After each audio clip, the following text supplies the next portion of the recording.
everyone, this is Jay Harris coming to you from Tom's Trading Room with Tools Process video number 3. And the reason I'm doing this third one is to kind of recap what we've done up until this point in time with the first two. Make a point or two extra on setting up and documenting your trade plans on these ahead of time as well. Let's take care of that first. Let's go to trades, let's go to saved trades, and then click on saved trades. And you'll notice that the folder selected says all trades. If you have one specific folder like the darknet buys, it's only going to show you the trades saved in that folder, as you see down below the GLD. If you clicked on all folders, then it'll list every trade in all the cumulative folders. What I want to do now is click on check a trade for trade tools. Click on risk graph ++. It's here that I want to iterate, folks, that the trade documentation is a very important factor. Now, these are case studies, paper trades, virtual trades, whatever you want to call them in your tools. They're not the actual trades placed in an actual brokerage account. If you do that and have these trades as actual trades in different accounts, you'll use those prices from those actual fills to update what you're doing here with the tools. So, case in point, on that money calendar, MOS, Mosaic, that's basically based off, Monday's price action. So even though we have it saved in a folder with Friday's closing prices, if you guys do that as an actual trade, you want to make sure that you get those actual trade numbers adjusted and edited here in your tools so that they're as accurate as can be to what's actually going on in your accounts. Down below, when you set this trade up or this case study, you put the entry rationale, your technical stops and technical targets and all. You did this as notes to your risk graph screen. If you want to go to the actual trade plan screen, click on the comments and actions portion over here, create a trade plan. Now, I show you how to do this in a free video that's in the library already called Trade Plans.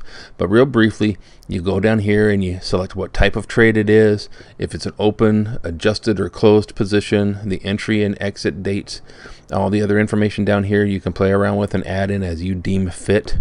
You want to duplicate the notes from the risk graph page into your trade plan page, do so right here, and then just make sure that you save it when you're done. All right, let's get rid of that. Now, here we are. We have a trade or a case study, rather, in a folder. And let's say we want to put a trade alert on that. So here's trades, save trades, edit, create a trade. There it is.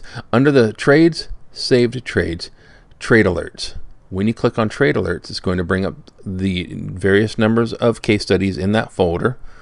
And if you want to set an alert so that when you log into your tools for the day, it'll show you if the stock has hit the target price to the downside or target price to the upside, or if you put a valuation on the option, it will show you that alert. Just make sure you click on home alert.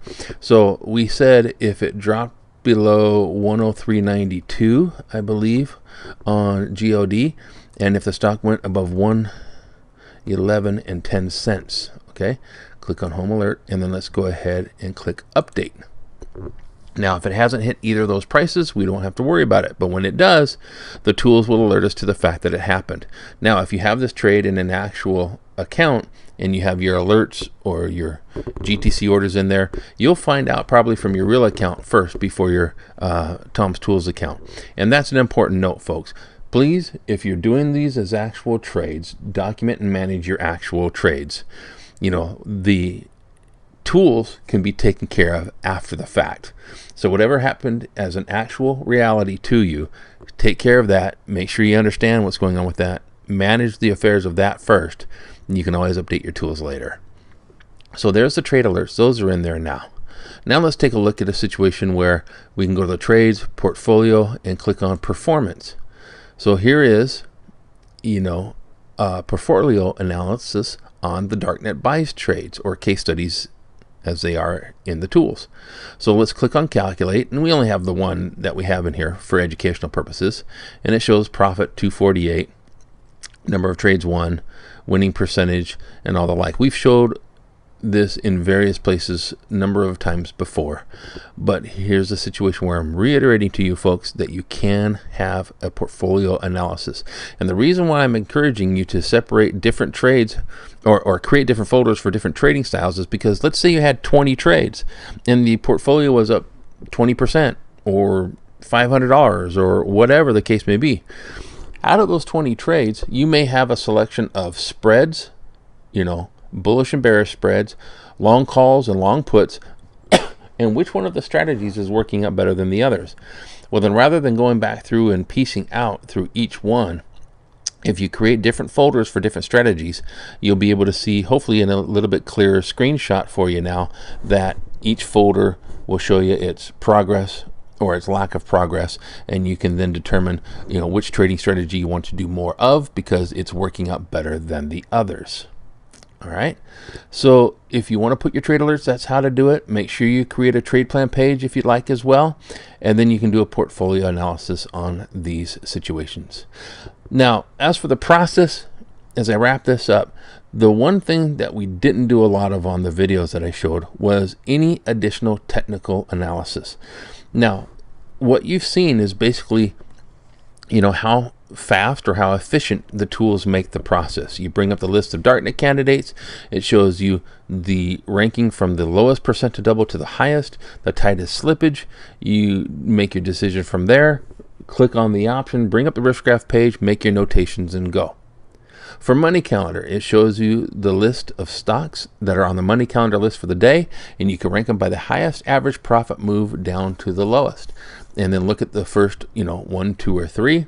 And if you can find a stock that has a price move by a specific price date calculated, of which you then see an option that can have a potential to double within that time frame, and an option that will value with that price move, that's the one you would hang your hat on.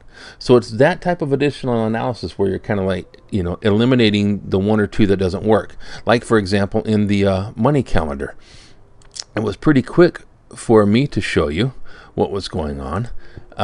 But what you would normally do is after you click on the view all markets and you bring up the day and you click on your average profit a couple of times to sort by the highest to the lowest, you would go through ETFC, APA, MOS, maybe look at GMCR and HES. And then you would eliminate those that you don't want to look at, ones that don't have an opportunity to double by that end date time over there or within that price move. Here's the reason why we eliminated ETFC. That's E-Trade Financial. It had an end date of October 30th. And where we would look for a November expiration, there are November options listed. So that was an easy one. We just go on to the next stock in the list because, we're not going to be able to find any options for November for ETFC. Now, if you want to look at options expirations further out than that, even, that's your call. But that's why we eliminated that one so quickly. So continue with the process, folks. Use these tools to the best advantage you can. Utilize the discussion boards to say, hey, I don't quite understand this part of the process. What do you do to eliminate one from the other? How do you calculate percent to double? How do you use the double finder?